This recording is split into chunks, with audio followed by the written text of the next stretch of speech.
Hi there. Hope you're having a great day today. And welcome to day 35 of our spoken English classes. Today's session is going to be very important. Why? Because we are working on auxiliary verbs, all right? That's the topic for today. Great topic though. The small words that make your English sound correct, natural, and fluent at the same time. Words like is, am, are, do, does, have, will may look pretty simple, but they are the real backbone of English sentences.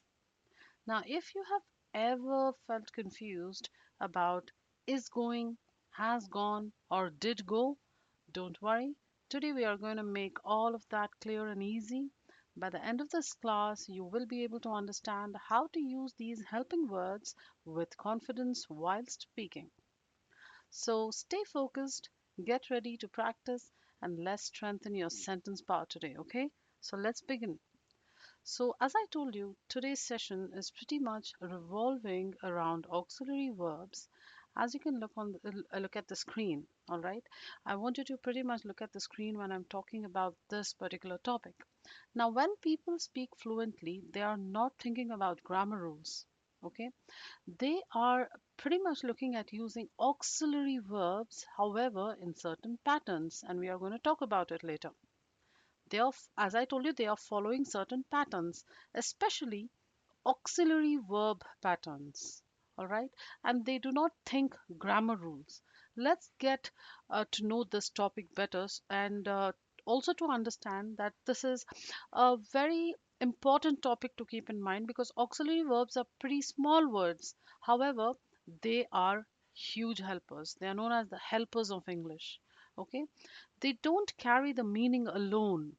Remember that particular point that these words are so small that they cannot really talk on themselves, or like they cannot just give you any kind of meaning alone. They support the main idea or the main verb. Okay, and do they help? What do they help is they might help a situation where you're talking in terms of time, possibility, necessity, all right, active or a passive voice wherein you're talking to the third person about the first person and you're the second person, okay, and continuous action as well. So, to start with, English pretty much has 23 key auxiliary verbs, all right, but don't panic, guys, they fall into clear grouping system. All right, and you don't really have to memorize these rules. However, you really need to remember these patterns that I'm going to talk about. So let's quickly look at group one for today. It is your auxiliary plus base verb. Okay, so words like will, would, can, okay, can, shall, should, may, might, could, must, do, all right, does, and did. All these verbs never change. That is, after these, in the sense, after these words, okay, after these auxiliary verbs, the one that I just read now, after these auxiliary verbs, your base verb is as it is, in the sense your verb is in the base form. Okay, you can look at the definition also here, that these 12 verbs must be followed by a base form of what your main verb, like go, eat, and play.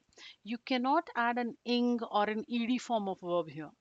All right, so let us look at certain examples to get a better understanding. For example, I will go. I can never say I will going. All right, or I can never say, it will be totally incorrect to say I will went, right? So always your main verb is going to stay in the base form. What form? In the base form. It's going to stay in the base form.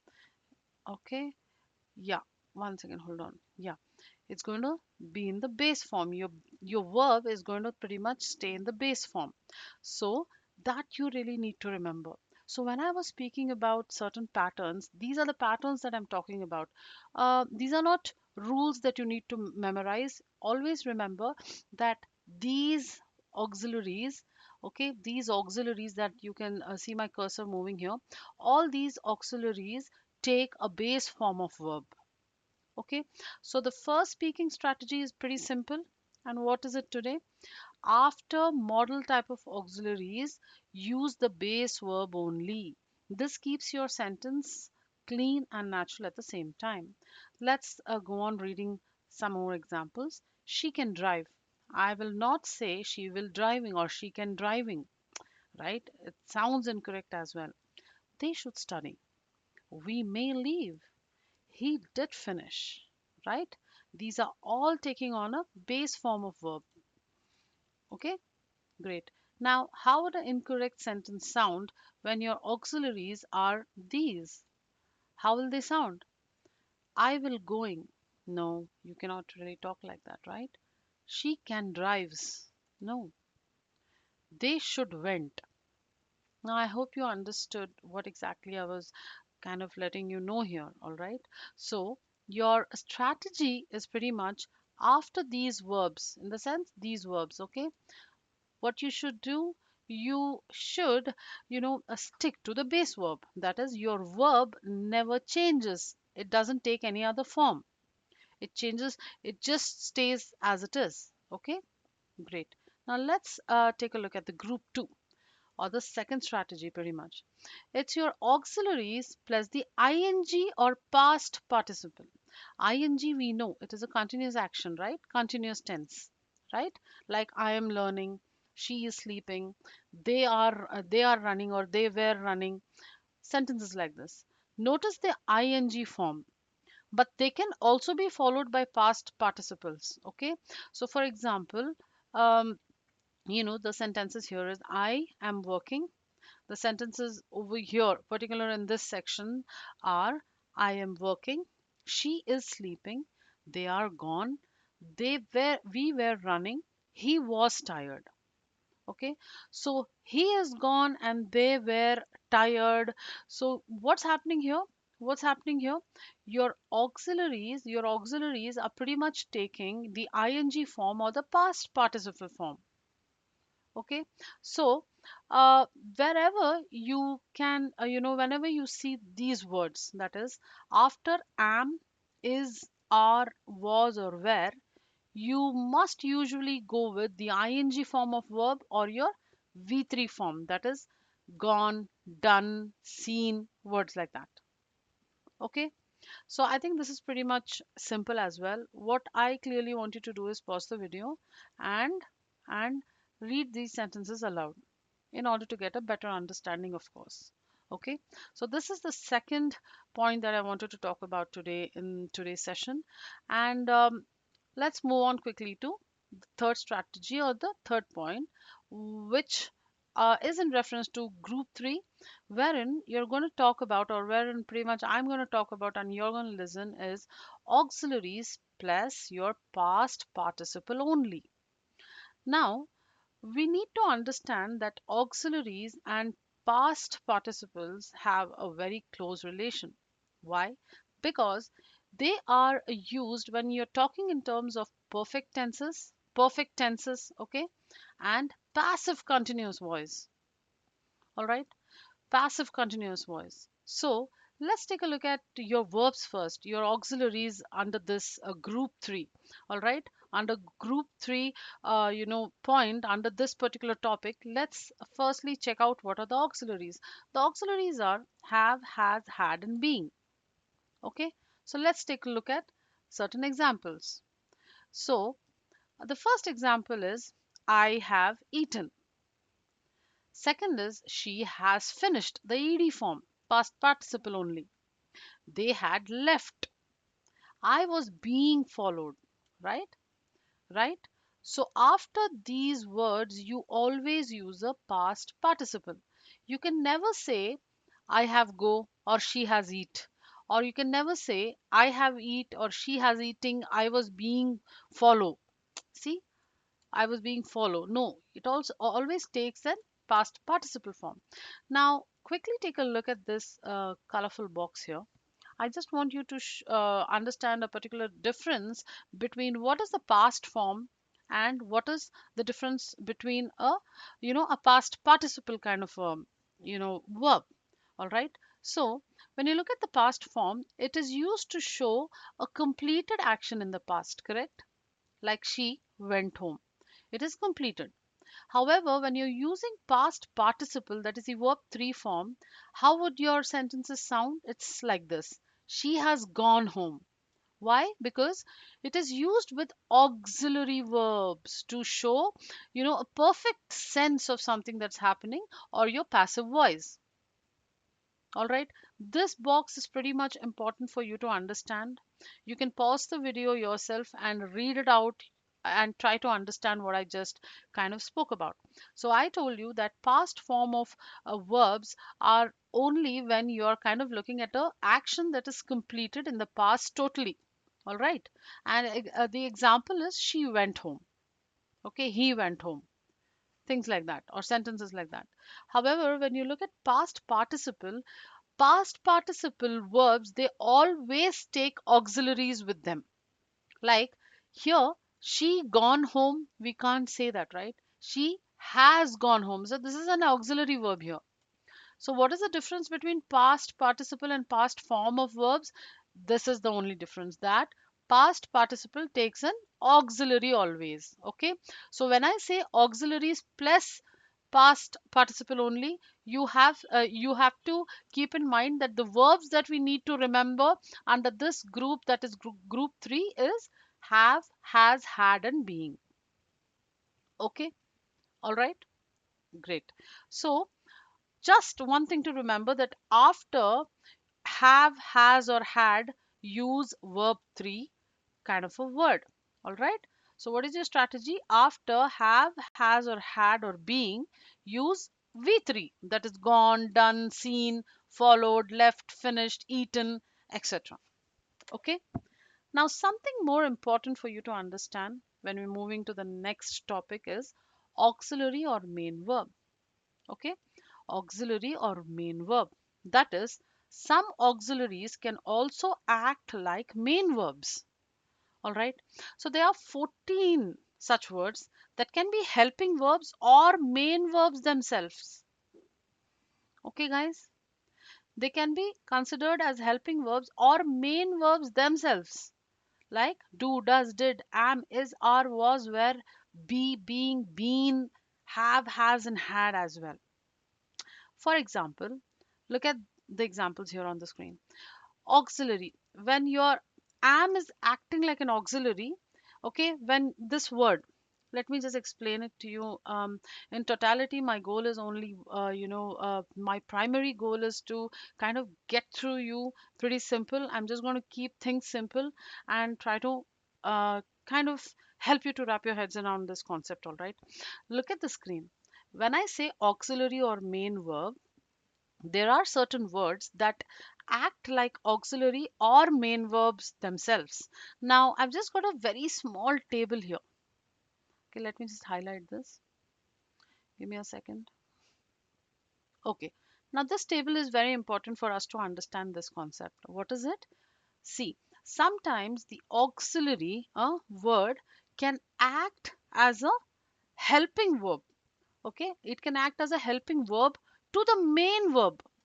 Here, I am running. So, am is a helping verb. However, am here has become the main verb. All right. It's actually saying that I am tired. Now, same thing with this. She has gone. She has a car. Has a car. This is it's a noun. It's not a verb. So, what is the verb here? Has become the main verb. Okay, now she has gone, this is the helping verb. In this sentence, has is kind of taking a position of a helping auxiliary verb to and what is it helping? It is helping the word gone, which is the main verb here. They did finish, they did homework. Okay, did again is acting like a auxiliary verb that is helping the main action, that is finishing a particular task. However, when you're looking at this sentence, they did homework. Okay, it's acting like a main verb. All right, so this is another important point to keep in mind when we are talking about auxiliary verbs. Great. Okay, now I just want to kind of let you know that here at GK Pro, we kind of try to curate certain strategies for your better understanding. And what's the goal, guys? Obviously, the same goal, and that is to improve your fluency and the way you talk in English. Communication is pretty much important at any given point of your in your life, okay?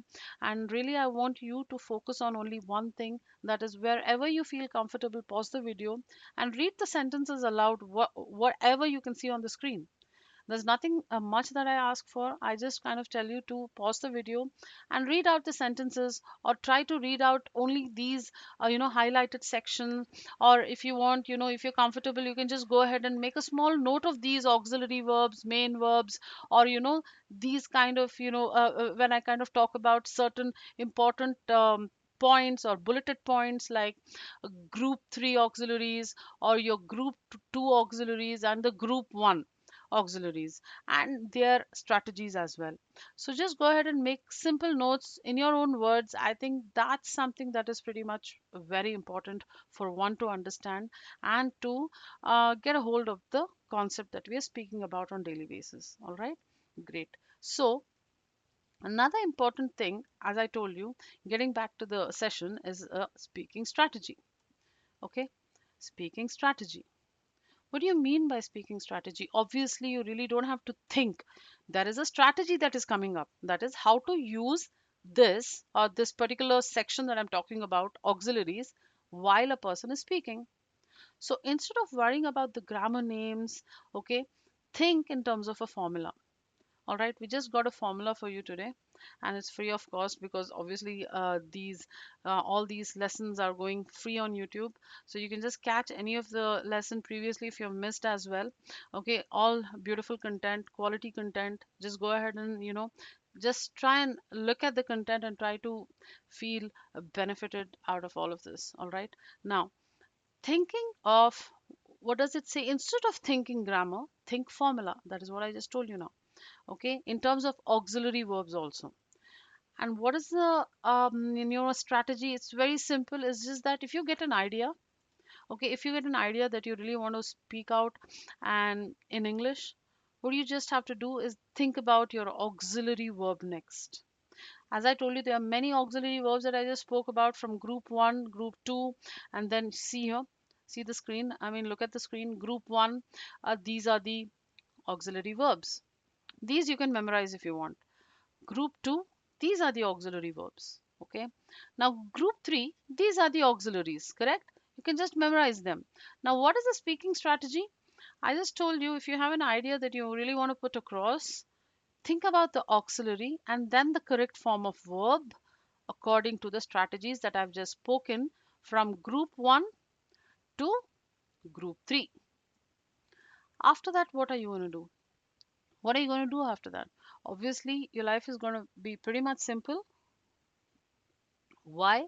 Because you're going to learn how to curate your sentences.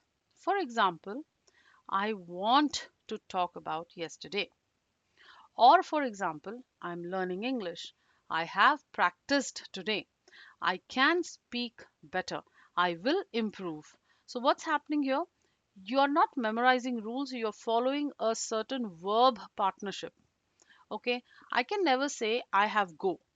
Okay, it's always I have gone. And where does this fall? Where does this fall, guys? It obviously falls under group 3. And what is the group 3 formula really talking about? Is auxiliaries plus past participle only. I also gave you a brief, info about what's the basic difference between the simple past and your past participle, that is the verb 3 form. I just kind of spoke about it for a little bit. So what you kind of have to really do is try to wrap your heads around the concept. Okay, great. So what was I telling you? Yes, I was telling you the speaking strategy. I was letting you know that if you have an idea and you want to kind of, put it on table, or if you really want to talk about your idea, you just have to understand the verb pattern or the partnership, an auxiliary verb and the correct form of verb that you're pretty much going to pick up. What is the correct form of verb? I have completed that part starting from group 1, wherein auxiliaries plus base verb has a concept. That is, if your auxiliaries are will, would, shall, should, may, might, can, could, must, do, does, did, then your verb stays in the V1, that is your base form, correct? Now, second group talks about auxiliaries plus ing or past participle. What is the second group? Am, is, are, was, were, be, or been. If you're talking about yourself, I am work. Can I say I am work? No, it is I am working. So obviously it is ing or past participle. Keep that in mind. Now, looking at group 3, I told you that auxiliaries always pick up a past participle only. When your auxiliaries are have, has, had, been, then your second part of the sentence must be a past participle only. Okay, that is something that you really need to keep in mind. So that's what I was really talking about here. That is, she can went. Does that sound right? No, it doesn't. So she can go. Okay, so this is a speaking strategy, a very small technique for you to understand the auxiliaries on a deeper level. Okay, and get a better understanding of them only by practicing, guys. Very, very important. Great. Let's look at the next section. Auxiliary only verbs. What do you mean by that? Okay, there are 9 verbs that never act alone. What do I mean by 9 verbs that never act alone? It means, look at the sentence here. Can I say I can and stop? Can I say she must and stop? Can I do that? Can I do that if I'm pretty much not answering a question? If I'm not answering a question, can I say I can? The person standing right in front of me will think, what can she do?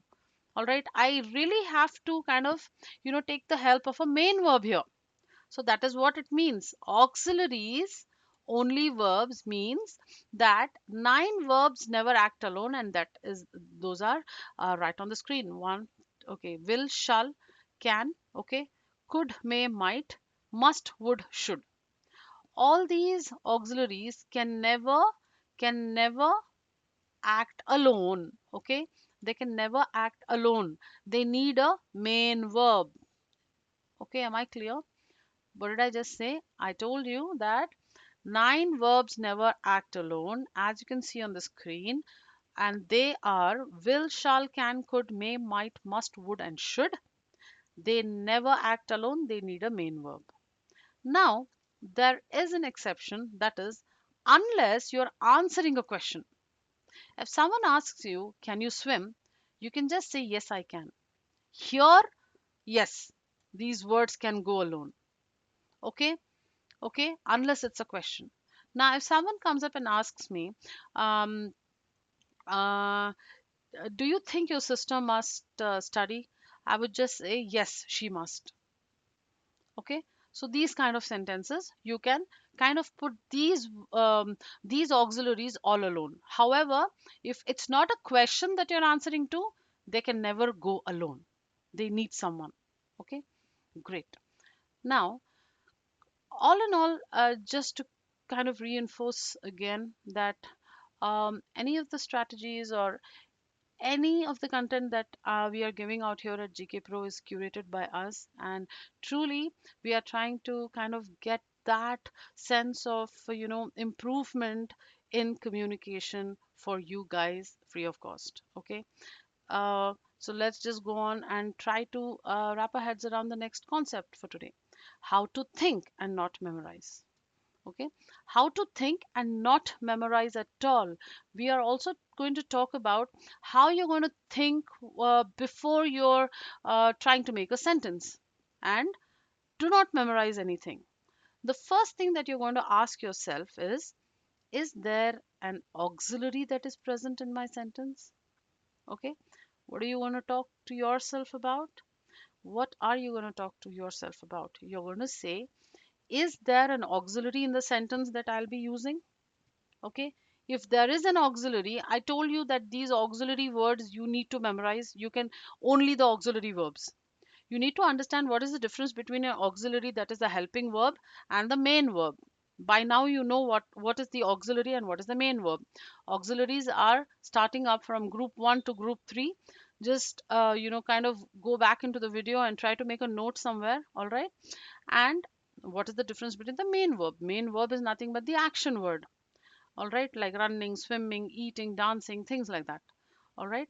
So what was I saying? Yes. Now, how to think about this particular topic without memorizing the whole concept is ask yourself these questions, guys. Ask step one. Ask yourself: is there an auxiliary in my, in my sentence? Or if there is an auxiliary, which group should I kind of choose? Is it group one, group two, or group three? All right. Step three is choose the correct form of verb. That's all. So if you can look at the small, the small box here, I'll be kind of highlighting it for you. Yes. Here, models like can, will always take base form. Is, am, are, where, was will obviously take ing or V3. Have, has, had will always take V3 form of verbs. Okay. Now, I told you also a particular difference between the V3 and the past participle form of verb as well.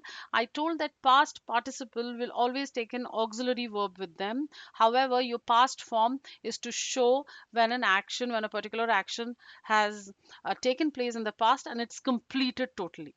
Okay. Great. So this is how you think and not memorize. Yes, it needs a lot of what? It needs a lot of practice. So what best I can tell you is let's just jump into the practice session for now. Okay.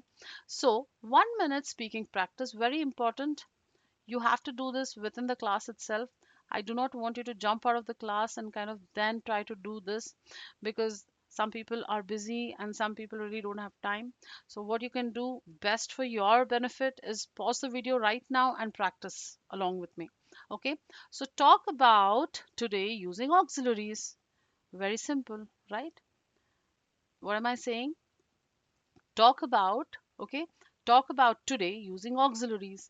Words like, sentences like, I'm improving, I have tried before, I can understand more now, I will keep learning, I should practice daily. Words like that, okay, or sentences like that. See, I have already got a sample for you here on the screen. What you can do best is kind of pause the video and make your own sentences. Okay, make your own sentences. That's what is very important. Okay, now see how every sentence follows a pattern.